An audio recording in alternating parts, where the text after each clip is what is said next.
I could summarize it in one sentence, this world sucks. It's just part one. We trapped you. Pars, what do you mean? Ah! Wait, what? Ah!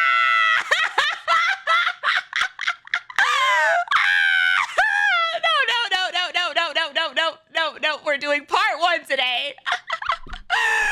I told you I didn't understand what you meant. I thought you meant inside the one video. There was multiple parts in the one video. And I was like, yeah, there's multiple factions. Duh. I'm the dumbass. It was me. Oh my God. Like I said, we watched the one TODR video. And now we're, gosh, epic damn it, we're in a rabbit hole. I apologize, but also not apologize for the pauses that I'm probably gonna take because I'm probably gonna have a million questions. Oh my God. Every single Warhammer 40k faction explained, part one. Part one. How many are there? Chat.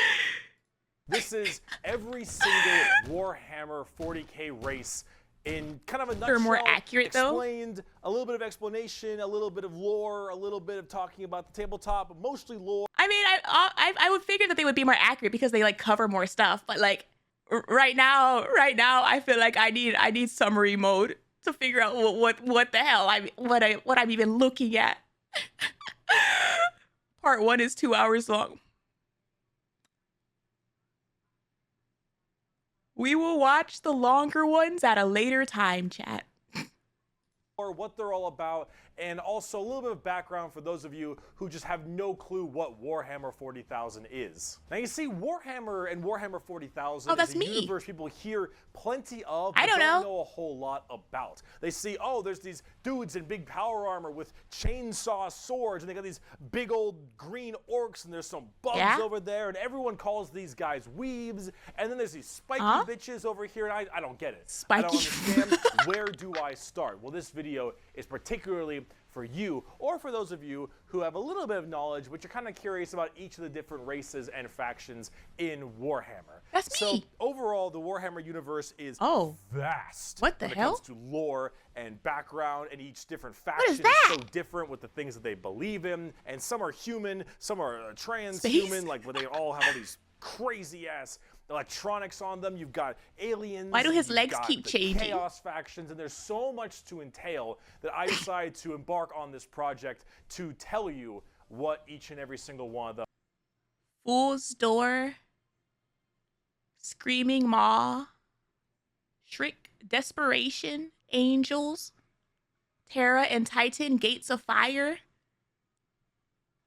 What? Is about, and what the Warhammer universe is about as well, to give at least a little bit of an intro to this extremely bloated but very, very enjoyable world that I and many others partake in. So I will be explaining every single faction in the Warhammer 40k universe, at least all the factions you can play as, and some smaller factions here and there. I will not be discussing absolutely everything in it because that is a little. When he says the factions that you can play as, does that mean like the factions that have like physical sets that you can buy? Does that play as? You can play in the tabletop game. Okay, yeah, that's okay, yeah. But much, and I'm not going to go too mega deep into the lore. I'm going to give you a pretty solid overview of each of the different factions and have you learn a little bit about them, and we'll discuss a little bit of the tabletop as well in case you are curious about that. But for this episode entirely, we are discussing the Imperium of Man, because that takes up a fat chunk of Warhammer lore. A fat chunk.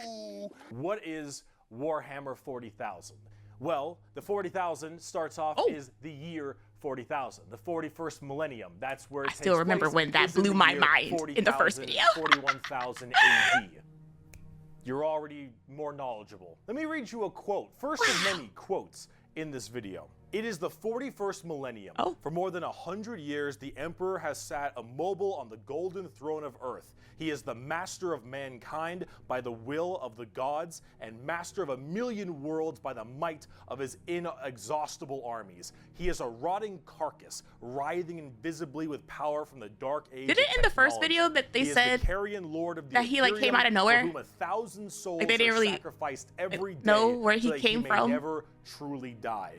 To be a man in such times is to be amongst untold billions. It is to live in Do y'all still not know? and most bloody regime imaginable.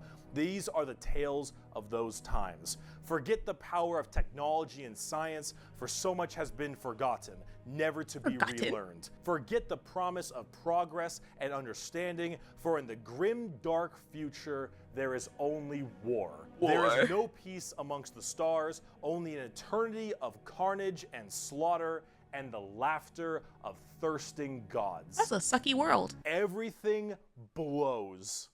Yeah. And it blows fucking hard.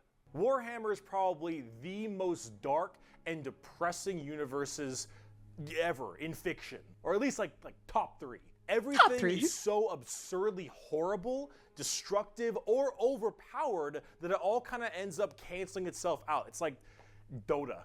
War rages across the galaxy. Interstellar travel is only possible due to sacrificing 1,000 souls a day to a rotting carcass of a man who you believe to be your god. Demonic gods tear open the fabric of reality on a whim. Other Xenos or even other humans end up killing each other in untold billions across the galaxy. It is a time of unending war, slaughter, and a bloodbath amongst everyone. Like, I can't just be a poet. Planets are deemed unrecoverable and are completely destroyed on a whim. Everything sucks. On a whim. But that's like the charm of it. See, everything in Warhammer is But that's like the charm of it. Hello? Hello? evil. But being evil is kind of fun. Like, humanity in its own right is a xenophobic, prejudice, and religious zealot group that kill each other just as much as they kill all of their enemies. But being evil is kind of fun. Mid to high tier evil on the evil scale of Warhammer. Nobody is good, no matter who. My Rose, that guy, Tau players, Imperium of Man, Eldar, Orcs, Tyranids, playing low tier for fun, playing by intent, guys who bring food. I thought y'all said that the Tau were like one of the should be a couple slots higher. They're literally third. I thought y'all said that the Tau players were like, or not Tau, they are. This is a joke list. Got you. Because I was about to say, like, in the last video, you said that I would maybe like the Tau. What the hell is this? Tau players, not the Tau. People say they're evil because they're annoying to fight in game. Scale of Warhammer, nobody is good. No matter who you are, everyone is some flavor, some color of evil. Whoever you pick, you are going to be the bad guy. But that's the fun of it. Because being the bad guy is badass. Villains are cool. They look cool. They got cool outfits. They got cool weapons. They got cool armies. Villains are cool, man. Yeah. And when everyone is a villain, everyone is pretty cool. That's what makes this so charming, is that everyone can be the bad guy. He's kind of cooking, I suppose. About the main bad guy, quote unquote, the Imperium of Man. But I also don't want to, like, I don't know, walk out the door and be afraid of, like, dying instantly. Main empire of the human race. Or not walk out the door. Under this one flag called the Imperium. And about 10,000 years ago, there was a man. He was the emperor of mankind, a 10-foot-tall psychic demigod who led humanity across the stars to colonize tons and tons of worlds, create superhuman soldiers, and really bring humanity into a new age. I remember this man, the emperor of mankind, was a psyker. And a psyker is like a magician of sorts. In the world of 40k, there is the warp, the immaterium. It sounds like psychic. Kind of like hell, but sort of like a purgatory dimension of hell. And a psyker is someone who can take that power and manifest it through their mind to use it to do stuff, like witchcraft stuff, magician stuff, spells, and lots of other things, but we don't want to get too into that. Don't the psychers go crazy? Big boy psyker. Top tier, A+, maybe even S. Big boy the Emperor created a bunch of sons. Yes, created a bunch of sons known as the Primarchs. He created 20. Yes, okay. 18 Primarchs to have them lead all of the different Why the legions hesitation? of humanity Why the pause? to the different stars and plans to help colonize and bring it out. These Primarchs are basically like little versions of the Emperor. Not all of them are psychers, but a lot of them are very, very powerful, and they lead his special Space Marine legions. Then this big clusterfuck happened called the Horus Heresy, where the Emperor's eliminated for favorite unknown son, reasons? the Primarch, Horus, ended up joining Chaos and leading 9 other, well, I guess 8, 9 of the 18, half of his Primarchs directly to Earth to fight down the Emperor himself. Now, if you want to know what Chaos is, remember what I mentioned earlier, the warp, that immaterium, the hellish place? In there relies the 4 Chaos gods. Imagine like Satan and 3 other Satans. I kind of like the purple kind one. of evil, those Chaos gods, that's the reason. That one on the So bottom. those Chaos gods manipulated Horus, and then Horus helped manipulate all 8 other Primarchs to lead this giant coup directly on the Emperor on Earth. Leads 8 other Primarchs to lead a coup. Okay. You would like... Why you say it like that? And they fucked up shit. After this huge civil war, Horus died, but not before brutally wounding the Emperor. And right at the end of his life, they put the Emperor on this large golden throne on Earth, in which he is now alive, just barely, but slowly rotting away, powering something called the Astronomicon, so long as he stays alive and is fed 1,000 people a day. What happens if you only get Astronomicon is like 999? the North Star. If you want to do interstellar travel in 40K, that ever happen? you need to pass through that demonic warp I mentioned earlier. But how do you know where you're going? Well, the Emperor is there. Got half his brothers putting to go a and try to nice overthrow their little dad? Navigator right there. He helps navigate you to know where you're going. If you want to go from Earth to some crazy solar system across the way, you need to go through that warp, and then you need to know where you're going, go through there, and pop your way out. It's like doing nether. This is why having too many kids is bad. I mean,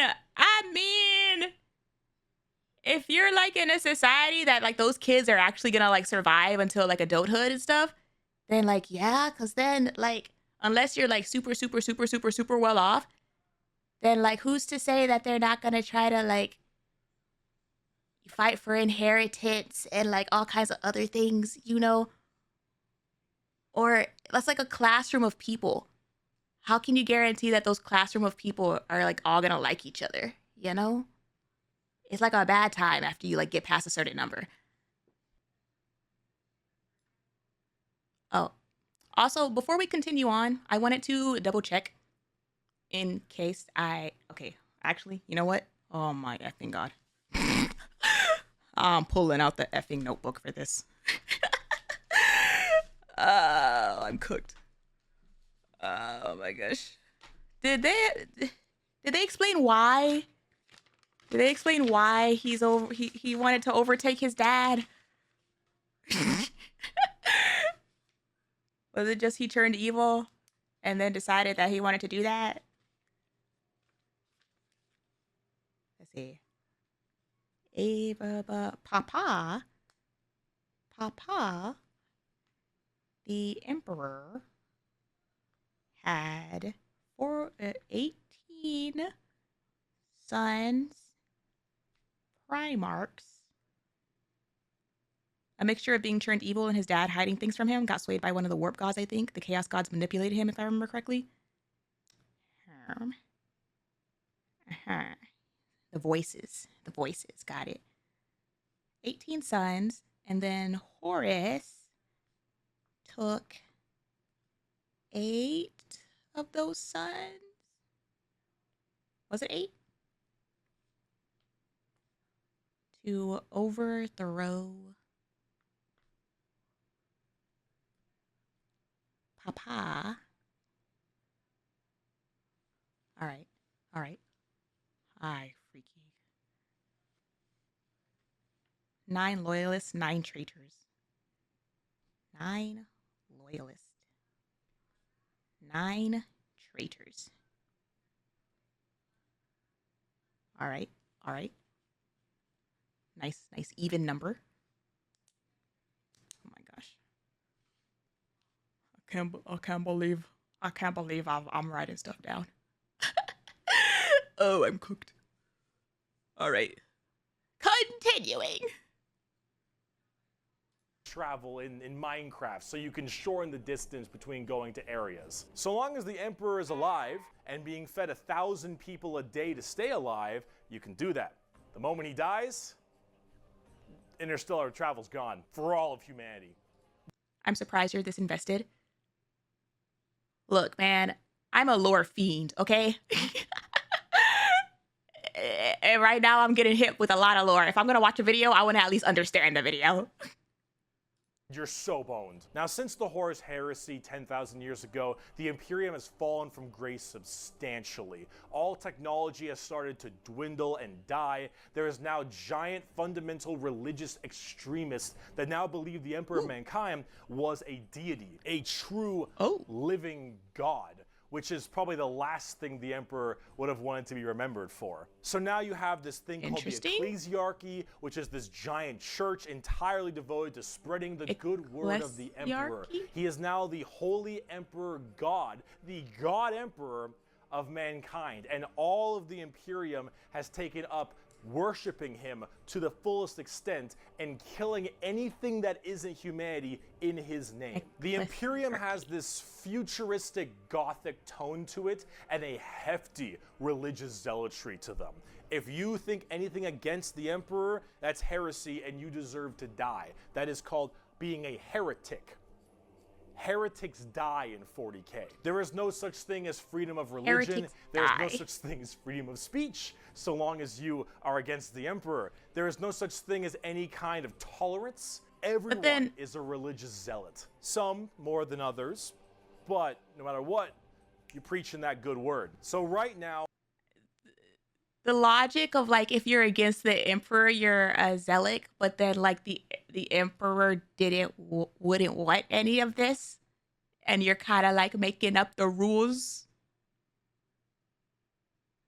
That's typical behavior. Damn. everyone in humanity is trying to expand their empire across the stars. If you are a heretic, someone who doesn't believe in the Emperor, you are deserving of death. If you believe in the Chaos Gods, you are also a heretic and you deserve death. If you are an alien race of any kind, you are a filthy Xenos and you deserve death as well. So long as the murder continues and humanity expands, the Imperium of Man is very, very happy. However, the largest fighting force of this Imperium is my personal favorite faction, and the first faction we will discuss, the Astra Militarum, or also known as the Imperial Guard. Pretty shit now, man. You finished?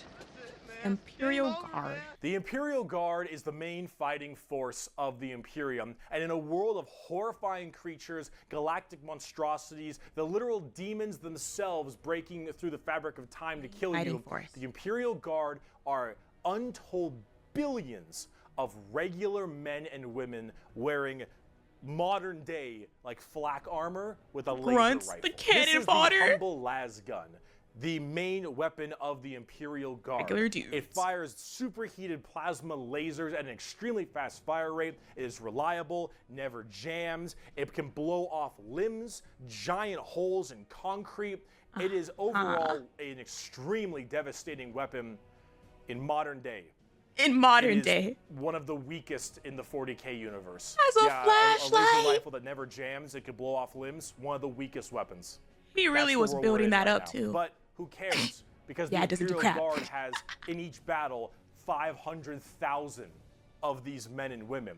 30,000 large armored tanks, 10,000 artillery batteries. The Imperial Guard wins through sheer numbers and firepower. They kind of have this World War I, World War II style aesthetic with legions of guardsmen as well as high company commanders and generals on the field along with them, and multiple kinds of troops.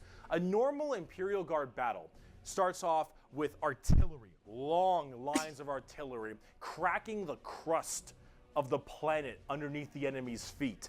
And as this barrage continues, hundreds of thousands of guardsmen, a sea of guardsmen, surges forward, firing and charging at everything possible. Regular soldier meets while Halo the Spartan. planet rumbles as tanks roll up behind them. Gunships block out the sun and tanks block out the dirt with the steps and hoofprints of millions of guardsmen. It is through numbers and sheer sundering firepower. They are the first and last line of defense for the Imperium and make up a huge bulk of the battles. The Imperial Guard is also made up of tons of different kinds of regiments. The Catachin Jungle Fighters live in a death world that's more hospitable than almost any firefight they'll ever get into. So they just have this steroid-looking, giant knife, I feel like I've seen this movie. looking sons of bitches, where nothing is anywhere near as scary as a simple knight on their home planet.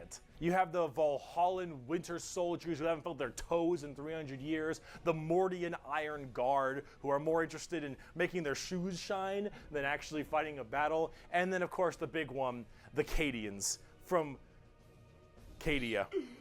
Oh. The biggest what happened to export Cadia? of guardsmen Cadia go boom? in the entirety of the Imperium. You will fire your first gun at 5. You will disassemble and reassemble it at 10. You will have pounding artillery drills day in and day out at 15. And you'll fight your first Swarm Lord at 16. And if you mention Cadia, you will burst into an unrelenting amount of tears and sadness like I do daily. To quote, I have at my command an entire battle group of the Imperial Guard, 50 regiments including specialized drop troops, stealthers, mechanized formations, armored companies, combat engineers, and mobile artillery. Over half Fighting a that million thing at 16 is men crazy. and 30,000 tanks and artillery pieces are mine to command. Emperor, show mercy to the fool that stands against me, for I shall not. The Imperial Guard are my personal favorite faction in 40k. They're the army I collect the most, the ones I enjoy playing the most, and the one I enjoy in the lore sense a lot. There's something about just a regular man with a laser rifle being told to charge the horrors of this universe. Cadia was a world that was basically at the border of a giant portal into chaos. Chaos attacked, and the attack ended up breaking the planet apart. The Cadians say the planet broke before the Cadian Guard did. Aww. Oh. The Chaos bad guys couldn't actually defeat Cadia in combat, so they got themselves a not Death Star and blew up the planet. Damn. And willingly doing so for his god emperor. It's just poetic. They actually represent the main Imperial Guard tactics pretty well. Large amounts of artillery that doesn't require a line of sight, lots of tanks, tons of infantry, drop troops. How much does like one overall, set? They're pretty similar to how they sound, though a little bit expensive to collect, unfortunately. And they don't. I don't even know what to call them. They have a bit of a bad aim, but you don't really care because you're just drowning them in shots. However, if you want more accurate fire and specialization, 2,000 point armor we can move on to talk about Space Marines. The Angels of Death are up next. Space Marines are genetically engineered super soldiers and superhumans. They're given extra organs. Their skin tissue is toughened. Their bones are stronger. They're taller than the average person. They're pretty massive people. And these are these. Wait. I thought. Wait, you have to paint them yourselves? I thought that they just had sets that you could paint yourself for fun. They all come like that? Oh, you gotta work to play your game.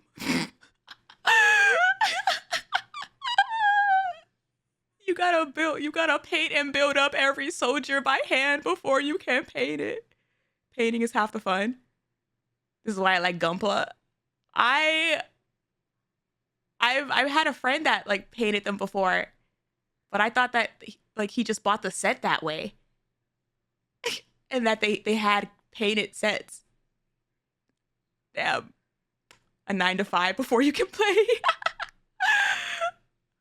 A single mini can range from 45 for a single unnamed character to 60 for a set of 10, 120 for a tank, and 160 for a heavy. So if you just want one little army. Not only do you have to cough up quite a bit of coin, but you gotta pay the entire army before you can take it to battle. Specialized super soldiers that carry This is why I out play a the lot of video more games. specific tasks for the Imperium, and there's tons of legions of them. In fact, there's one I feel per like Primarch. Each Primarch, by the time I finish painting, I would be tired to play. Oversees their legion of I would just want to Marines. paint. The genetic upgrade they get is based on the genes of said Primarch. It's something called a gene seed. That's what brings them up to this like superhuman Gene level. seed. As stated, each Primarch has their own legion. Robot Girly Man has the Ultramarines. Jagatai Khan has the White Scars. Rogel Dorn has the Oh, they have Imperial different Fists. colors. Corvus Corax has the Raven Guard. And there's a whole bunch of other Raven side Guard. sections that are also extremely interesting and have a little bit more of a twist on the average Space 20,000 Marines, point which army we'll is around discuss in a bit. 800. Humorously enough, I don't have a whole lot to say about Space Marines. They're superhumanly fast. In fact, it's been said 1,200, and that's without the paint supplies and stuff. That's just for the minis in gray out the box. that nothing that large should move that quick. These men in power armor moving at blazing fast speeds. Their reflexes are faster. Their skin is tougher. I like the They are aesthetic of the overall Raven Guard. Extremely powerful soldiers. In fact, where they differ comes down to which Oh, you start Space Marine small? legion we're talking about. For instance, That's the not an army, that's a Ultramarines squadron. done by Robot Gilliman, are the main blue boys, strong in almost every way, the jack of all trades kind of group that are a little bit too strong, and that's a lore problem, but That's a lore problem. The White Scars by Jagatai Khan are all about speed freaks, go fast. We're talking attack bikes, we're talking land bikes? speeders. You want to go in quick, you want to hit them hard, you want them to be swarming around like buzzflies, buzz saws. With the speed of buzz saws. Fuck you, Pale King. Salamanders love fire. Fire in the forge, fire in battle. Flamers, melta-guns, multi-meltas. Just so long as something can be Firepower? burning, that's big. And they're also actually some of the nicest of the Space Marines. A lot of Space Marines have this kind of like holier-than-thou thing because of their genetic strength. However, the Salamanders tend to put human lives above the lives of themselves, which is actually rather rare. They're also all black, but not like just regular black, like 2 a.m. line at a White Castle black. Like they have a charcoal, dark, ashy exterior and blazing regular red black, eyes. but like Apparently something about living on their black. home planet of Nocturne, which I don't know if that makes much sense, but who cares? This is like fantasy land anyway. Overall, Salamanders Nicer are will actually still my burn personal humans favorite alive if they're legions heretics. because they're just really cool. They're fun Right, 'cause, to like, play nobody's as with actually all their good flamer in this weapons, universe. and they have a nice, like, more heartwarming lore. Gotta remember as opposed that. to being super evil like everyone else is. Oh my god, we're not even a quarter of the way through the Space Marine legions. Imperial Fists believe in the power of the siege and defensive positions. that's Raven Guards, baby. master of stealth and sabotage while having burn helmets. Iron Hands, masters of Stealth. machines and vehicles while being really goddamn good at being sold on eBay after one nerf. Space Wolves, Vikings and Space wolves Wolves. and tons of wolves and axes, battle axes, fur everywhere. Space Wolves, angry. The dark romance lovers would like them. Blood Angels, the genetic defect to make them want to drink blood and go crazy called the Red Thirst. They Ew. have Cupid wings and stuff, which is a little bit strange, and they are all super gay for Sanguinius. Dark Angels the are vampires! old school knights and inner circle theme and Are you a heretic? Me? No, never. Once in a blue moon, I know.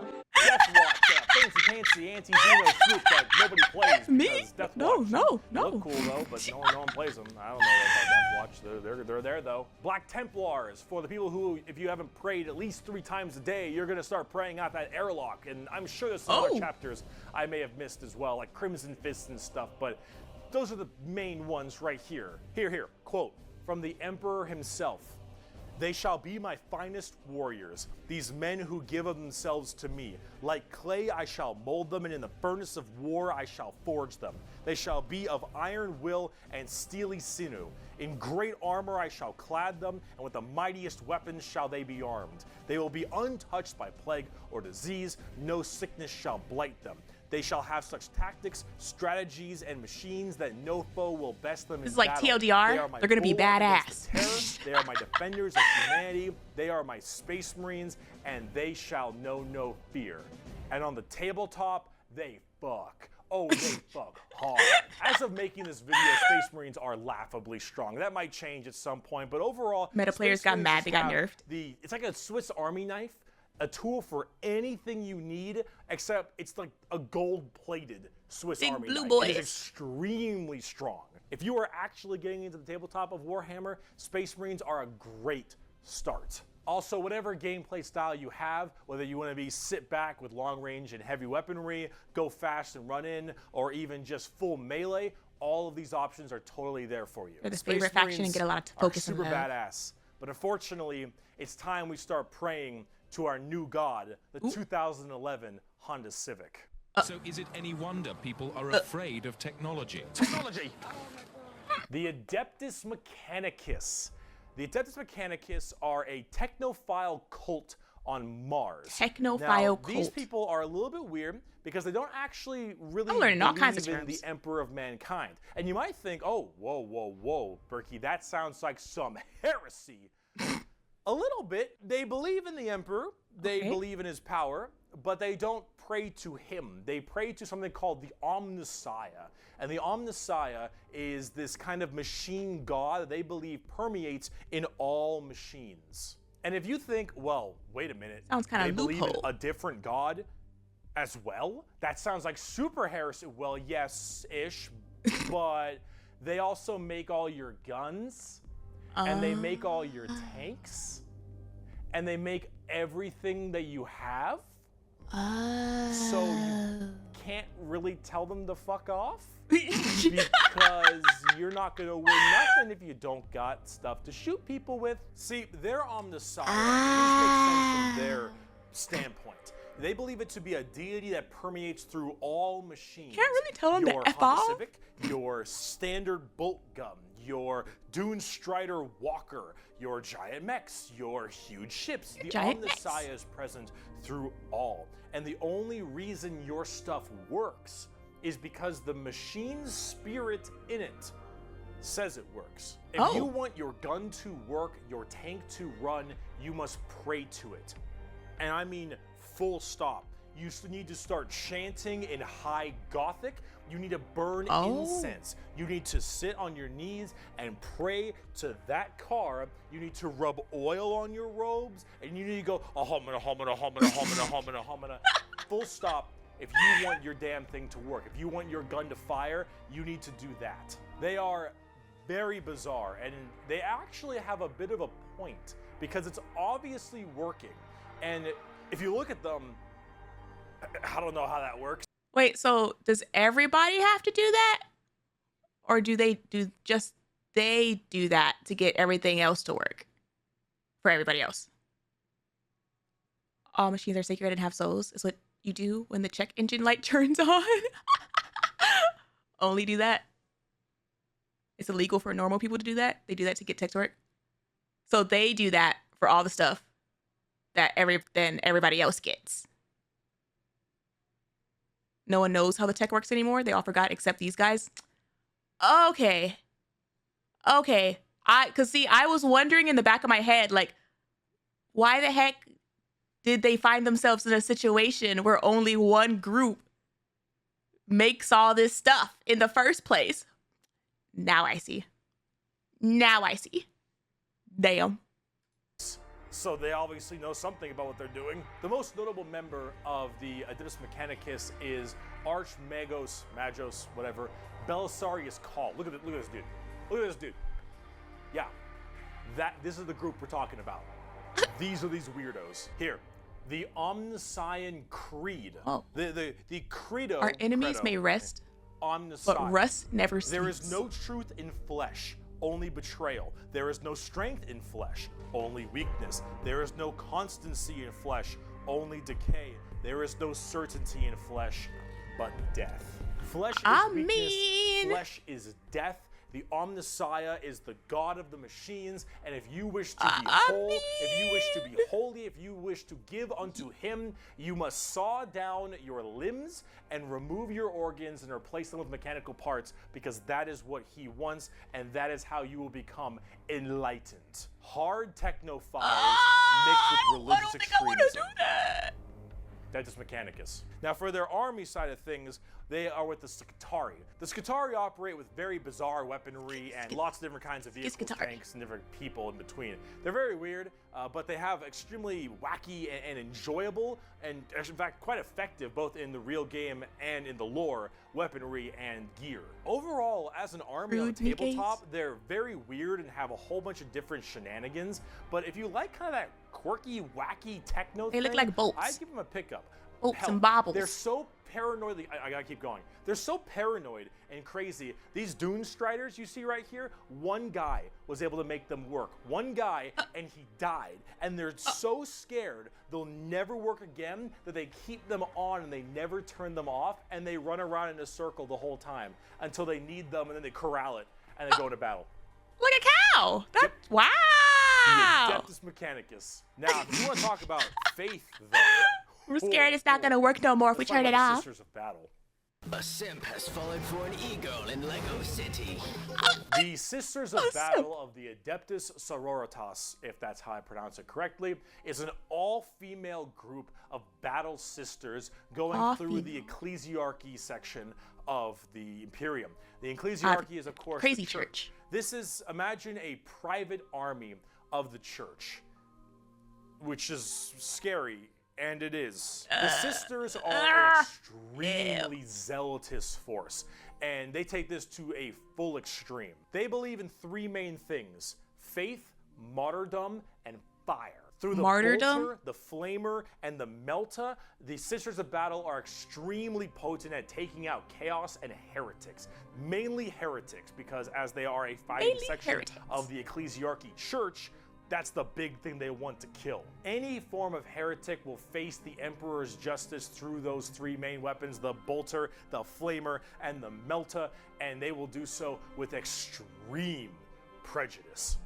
Literally. They are the closest things we have to nuns in space. And I'm talking hardcore nuns. They carry holy fire on their backs. They have holy books and sigils all across their armor. Their main battle tank one of the is hardest a armies to fucking paint. pipe organ missile launcher. They have small babies that they have like removed their brain capacity to make them little servant cherubs to fly around and give them ammunition. Like that. They drop churches from low orbit as mini drop pods onto battles. They drop churches into battles, and they blare war hymns and holy music from their frigates in low atmosphere and shower holy water across the battlefield. These are the people you are dealing with, and they're fucking awesome. They can literally stave off demons on the tabletop because their faith is that strong. Remember the warp, the demons from the warp? Well, the warp also manifests in your mind. All of your emotions, negative and positive, go through the warp. It's the immaterium, the place of all things. In my head, if you are that mentally fortified, that mentally strong, you can stave off horrifying demons. And all these girls, not a crack.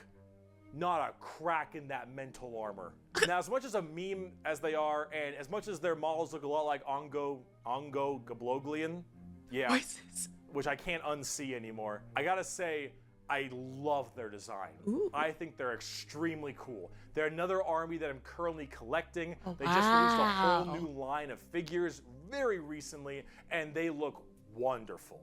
Everything from Celestine, the living, literally undying saint from the triumph of Saint Catherine. That's crazy to get all this information about them to the point to where like I started to low-key get scared. And then I see the art like, ooh, ah.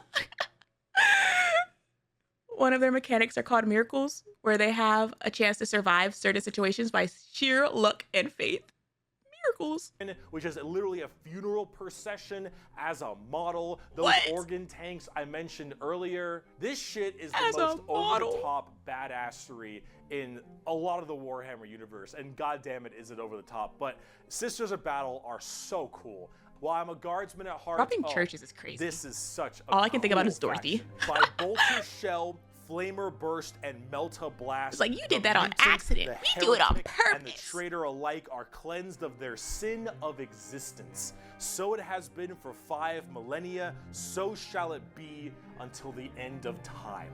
And speaking of burning demons, The Grey Knights. the Grey Knights are the first army I actually collected back in 7th edition. The Grey Knights End of are Time a sounds super terrifying in this secretive world. and Not much gonna more lie. old school look at power armored knights, except they are all psychers. All of them have that crazy space magic magician shit. For every 100,000 guardsmen, there's one Grey Knight. For every 10,000 Sisters of Battle, there's one Grey Knight. For every 1,000 Space Marines, there's one Grey Knight. Grey Knights are the strongest of the strong, both in mental will and absolute just strength. These are Space Marines that are all high-level psychers, all of them able to specifically do one goal, and that is kill demons. The Emperor believed that the demons of chaos were the #1 threat to the Imperium, and Not probably is heretics, right. However, specifically this group this time, is just entirely based on demons. doing that through a myriad of tactics. Coming from the planet, or I guess the moon, of Titan in the Sol system, the Grey Knights are thrown through extremely rigorous training and are as clear of mind and soul as they possibly can be. Since the demons of the warp are the warp and your mind projects to the warp, people can go insane very fast, especially lower level psychers. These Grey Knights need to be able to harness the warp when not even in your the own presence mind is of safe. demons and stay perfectly sane.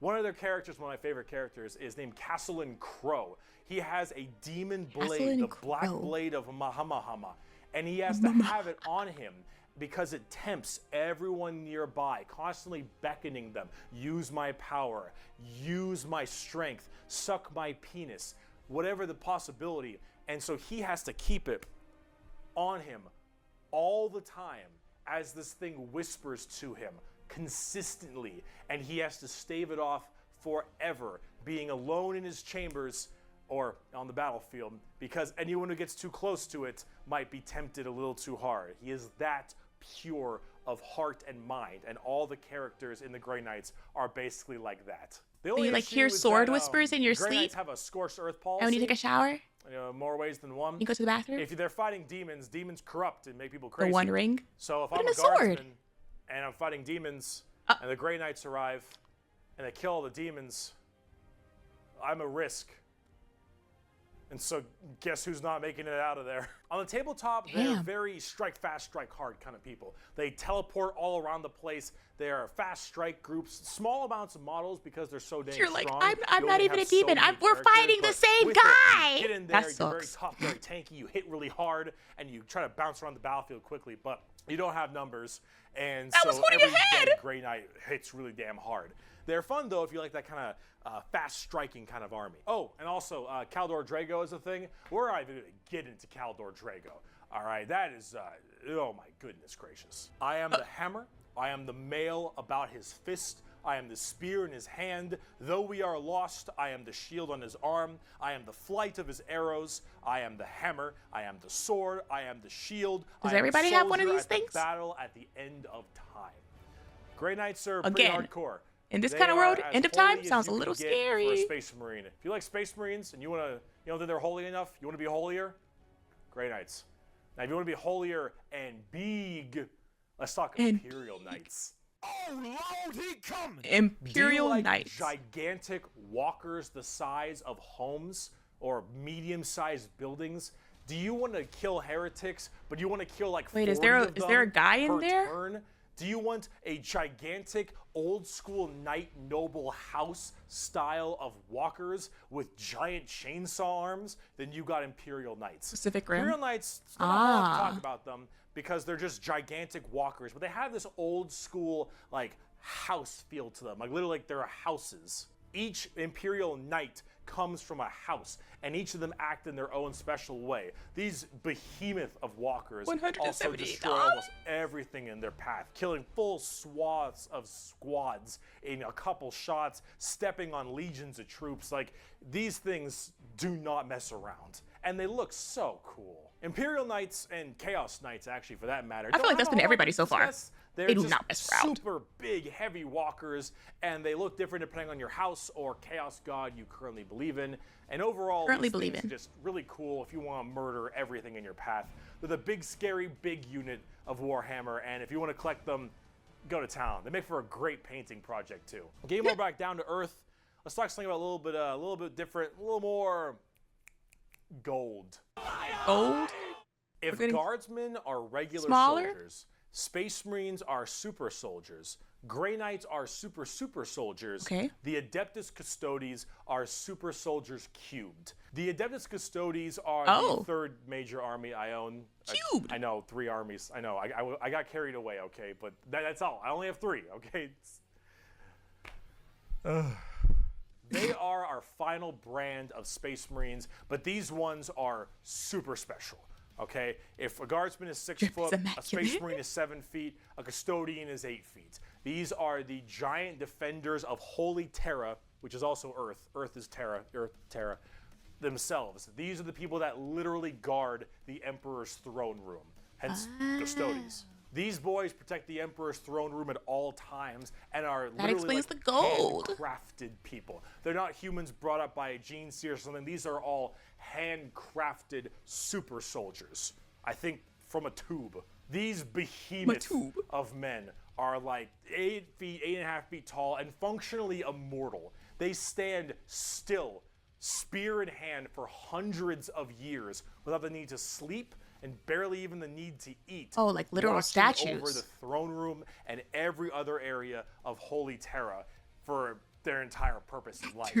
And oh my lord, are they terrifying. These custodians put Space Marines to shame. If you liked your super soldiers, these are your super mega soldiers. One of these men can take on probably 3 Space Marines and most likely win. There are many different groups of custodians as well, like the Solar Watch, or there's also one of my personal favorite, the Aquilon Shield. The Aquilon Shield go out to seemingly unimportant individuals and protect them because they believe.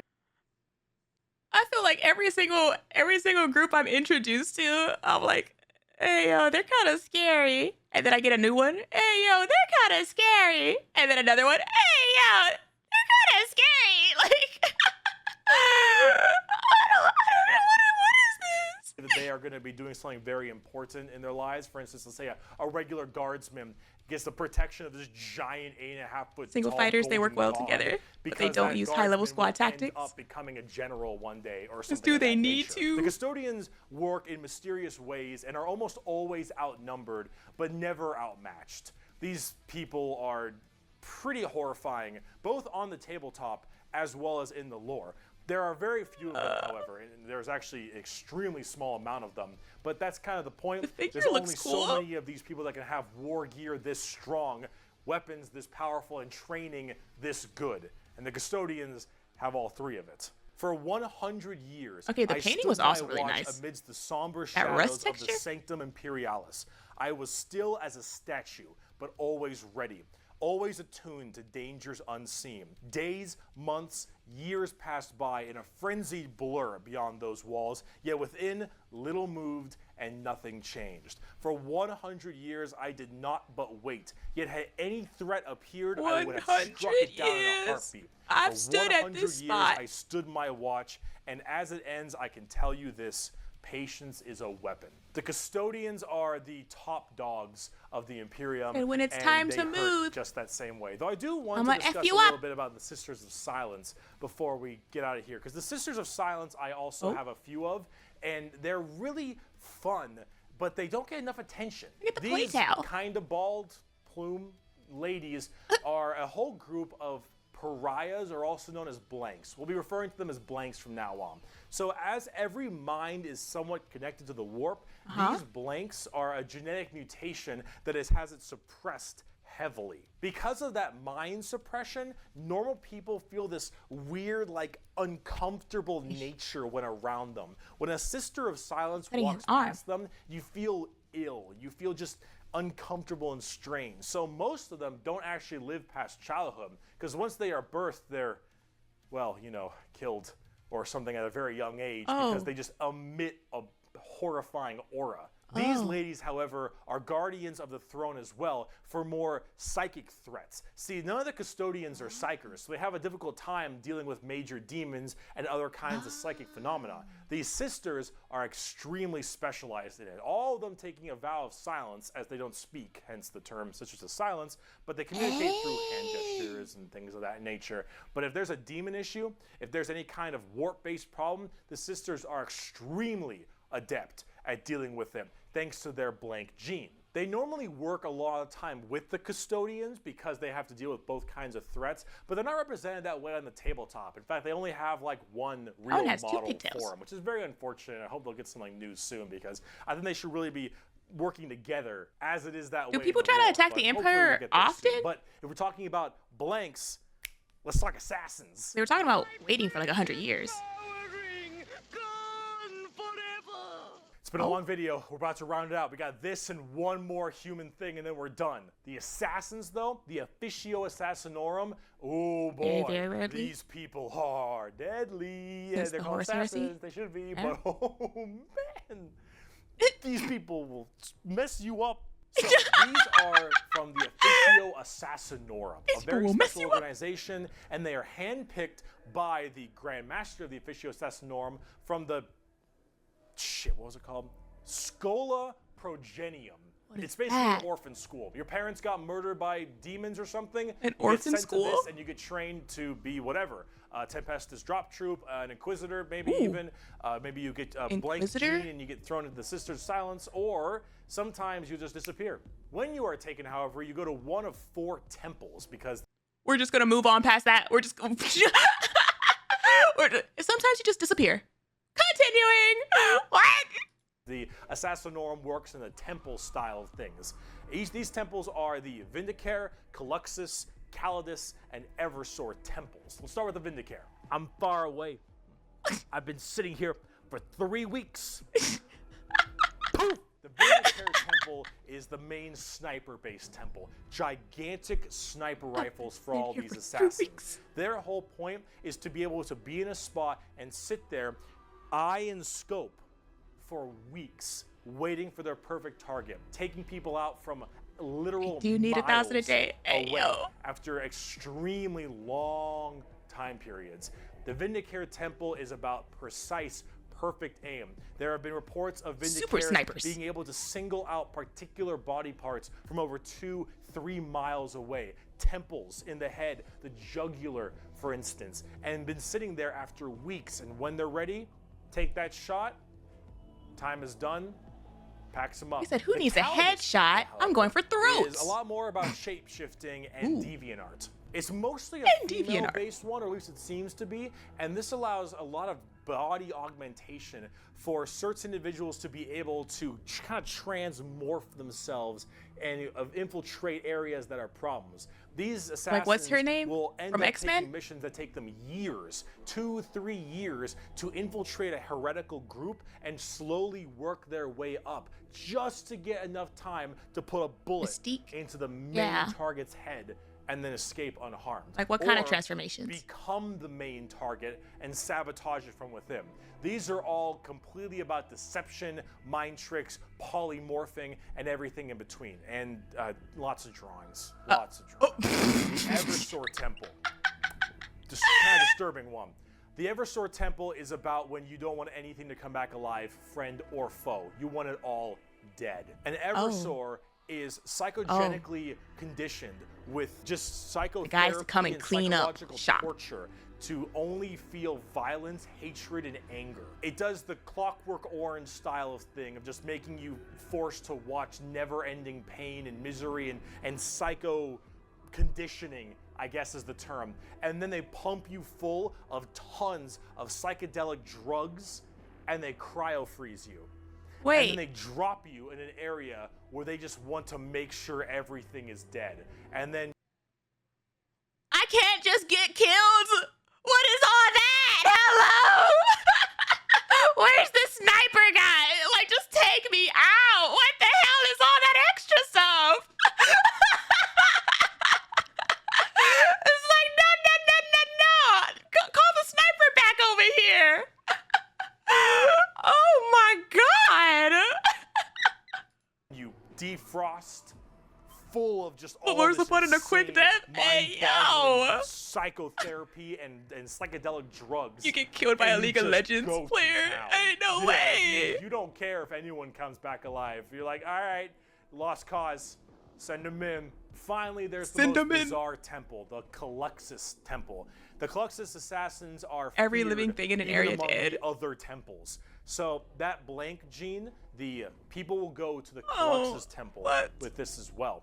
And this is where they can harness that to be massively anti-psyker or even just anti-regular people. They're seen with extreme fear Anti-anything. and distrust among many, many people. They're described by the Eldar by quote as being pure evil. Imagine that uncomfortable feeling from that blank gene I mentioned, and then imagine them being taught and given equipment to amplify it by 100. If normally regular people feel uncomfortable, now they are basically akin to being a siren wailing directly in your ear. And if you're a psyker, oh no. The sheer presence of a Caluxus assassin is enough for you to tear your skin off. You will rather gouge your eyes out and rip your nails off than even being near this person. The Caluxus assassin is when you want psychers to literally lose their minds, and they will go on their knees and ask you to gun them down because it is a suitable choice over being anywhere near you. The motto of that temple is, "That which is unknown and unseen commands the greatest fear." I mean, that is a kind of badass motto, not gonna lie. It's like, whoa, hold on. That which is unknown and unseen commands the greatest fear. Like, literally, that's like the shortest motto I've seen so far. And like, that's all it needs. Enough said. Damn. I do also find it interesting how even amongst like this world, like describing these guys, it's like they get like eviler and eviler the more like messed up, I guess, like their job is. And it's like, okay, cool. Yeah. No one, you know, mentally sane is doing this stuff, I suppose. That's a bright side, maybe, perhaps. I don't know. Greatest fear. Now, for the tabletop, assassins aren't that special. You can call them in no matter what Imperium faction Everyone here is you an are, unsound and mind. They do a lot of work for themselves, but at the same time, they're very specialized. Just a and little require lot of loony, just a finesse. little baddie. And they That's work the way you that's a cool generally figure, want them though. to, though. You want Hey, to yo. cause some distortion and weird stuff, you take a Calidus. You want to just murder swaths of infantry and then blow up Eversor. You want to kill that one guy, Vindicator, and if you have a lot of psychers, Caluxus. It's You wanna nice kill that little, one like, guy? Jack of all trades. If You know it's have a bad when the bad specific guys thing say you these wanna guys are kill. evil? And That's you what can I'm just choose which, saying. which is really fun. But now, let's talk about the last human faction. We can round this video out before we do part 2. The Inquisition. Oh, these were all humans. We have a lot to talk about with them. Inquisition. Oh boy.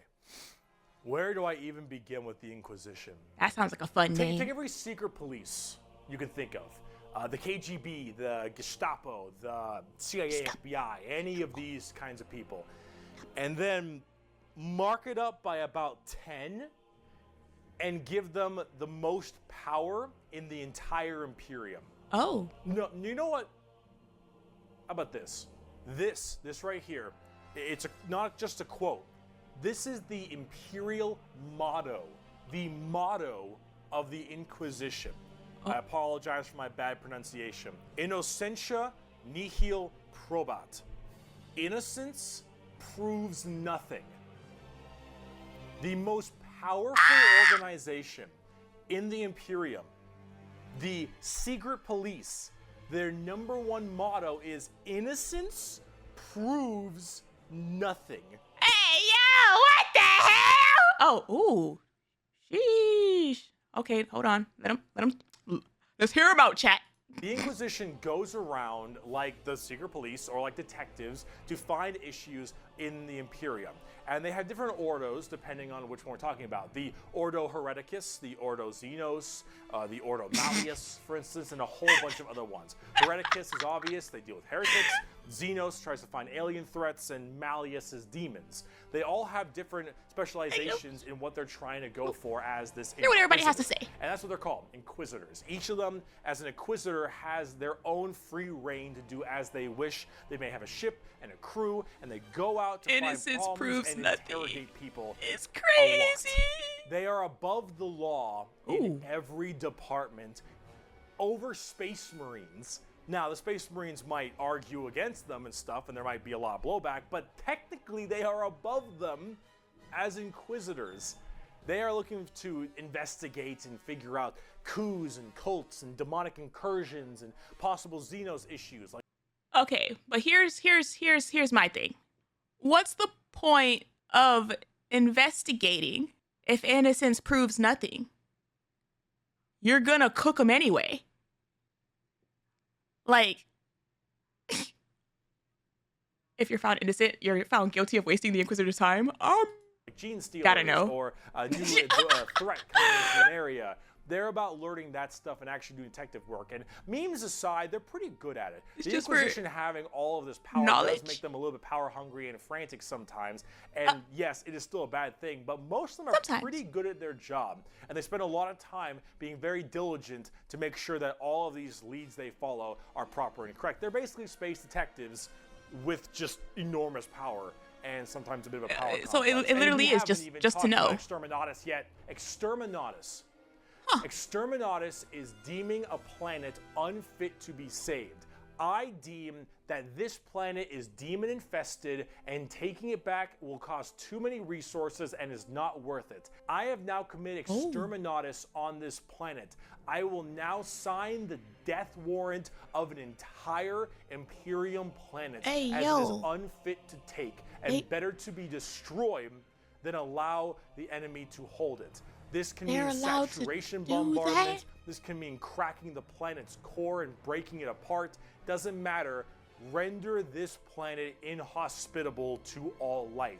Yes, the innocence proves nothing people are the only people who can choose this planet must die in its entirety.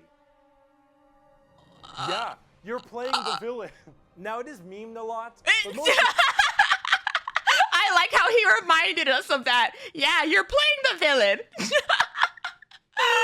Like what? Forget assassins of one guy. Forget wiping out armies.